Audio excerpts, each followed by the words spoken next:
The car that I'm standing next to is technically called the 2023 Audi Q5 55 TFSI plug-in hybrid, or PHEV.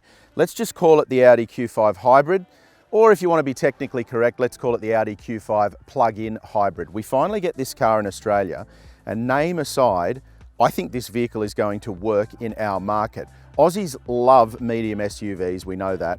Aussies love luxury medium SUVs, and the Audi Q5 within that luxury SUV set has something of a cult following. You speak to people who own an Audi Q5 and trying to talk them out of one to swap into for their next new vehicle is a pretty tough task. So I think existing Audi owners are going to love this vehicle. I also think that Aussie buyers who live in the city but need a vehicle if they don't have a second vehicle, or need that single car to be able to travel longer distances, are going to like the 55-kilometre claimed range of the Q5 plug-in hybrid. Let's first take a look at the inside.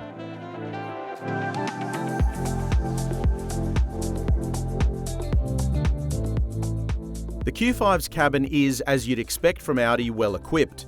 Some of the models at launch were optioned with the Tech package, which brings with it a high-quality Bang & Olufsen 3D audio system, but even the standard system is a very good one. Other standard features include dual interior screens, leather seat trim, heated front seats, hands-free electric tailgate, and a suite of advanced safety technology. You also get Audi Virtual Cockpit and Audi Connect Plus navigation, infotainment, security, and assistance.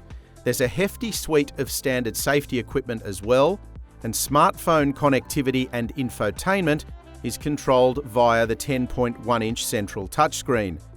Once you're inside the cabin of the Q5, the theme of Audi keeping this looking and feeling exactly like a regular Q5 continues, and I think that's a good thing. Apart from some very subtle differences, you're not going to notice anything in here that is different from a regular Q5. So that means if you're an existing Q5 owner, if you've test driven an older model, you're going to sit in this one and it's all going to feel very familiar. There's the usual storage, the wireless charging pad for the smartphone, which is good because it stops your smartphone from moving around the console. A little bit of piano black where you will see some fingerprints, brushed aluminium highlights. But really, when you look around this cabin, that high quality premium feel that we've come to expect from Audi, it's here in the Q5 hybrid. What I love, though, about this model is how easy Audi has made it for you to choose which driving mode you're in. There's a button down here underneath the air conditioning controls that just has EV on it. When you press that button, you get a display that comes up on the screen, and you can choose between fully electric, auto hybrid, which intelligently uses the system backwards and forwards, then battery hold and battery charge.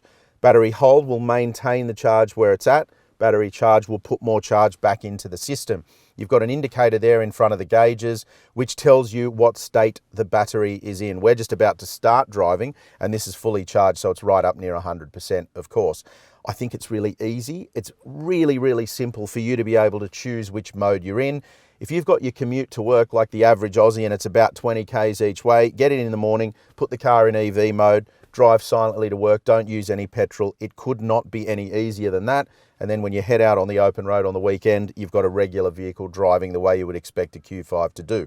A lot of manufacturers could learn from that and make it just as simple as Audi has done. But I do think, just to reiterate the point, the fact that this feels exactly like a regular Q5, that's a real strong point in my books. The second row is, as we've seen previously with Q5, useful unless you have 4 really tall occupants in the cabin. Think of it as an occasional 5-seater or useful 4-seater for family duties. The move to plug-in hybrid means storage space drops a little to 465 litres with the second row in use and 1,405 litres with them folded down. 20-inch wheels are standard, 21s are a $1,400 option, along with LED headlights and LED matrix headlights for the Sportback. Pricing starts from $102,900 for the SUV and $110,900 for the Sportback, with a simple to understand options list like those 21-inch wheels, metallic paint, and the Technic Pack, which costs $4,900 for the SUV and $4,700 for the Sportback. On-road, the Q5 plug-in hybrid is a surprising performer. While it doesn't have to shout about its hybrid capability, it also hides how rapid it can be on the right road. 5.3 seconds is all it takes to get to 100 kilometres an hour from a standstill, and it will keep accelerating thanks to a punchy mid-range. While this isn't meant to be a sports SUV in the same vein as the SQ5, it's still a fun drive on a sweeping country road. The ride quality is also excellent, despite the extra weight of the hybrid technology. Audi claims a fuel use figure of just 2 litres per 100 kilometres, which takes into account the first 55 kilometres of that being electric only. Once the battery is depleted though, in the real world you'll still be able to achieve usage figures in the single-digit range. The Audi Q5 plug-in hybrid, it's as impressive as we suspected it might be when you get behind the wheel and you drive it. And don't forget that there's also a Sportback and an SUV. This is the Sportback we're standing next to here, but there's what Audi calls the regular SUV as well. One thing I'd be interested to hear your opinion on is the price. Let us know what you think of the way this vehicle has been price positioned in the comments section below.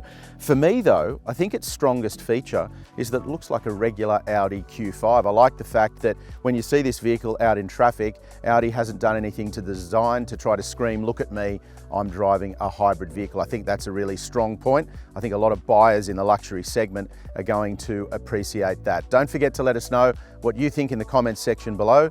Hit like if you've enjoyed this video, click on subscribe so you stay up to date with all of our latest video content, and the full review of the Audi Q5 plug-in hybrid, that's over at drive.com.au.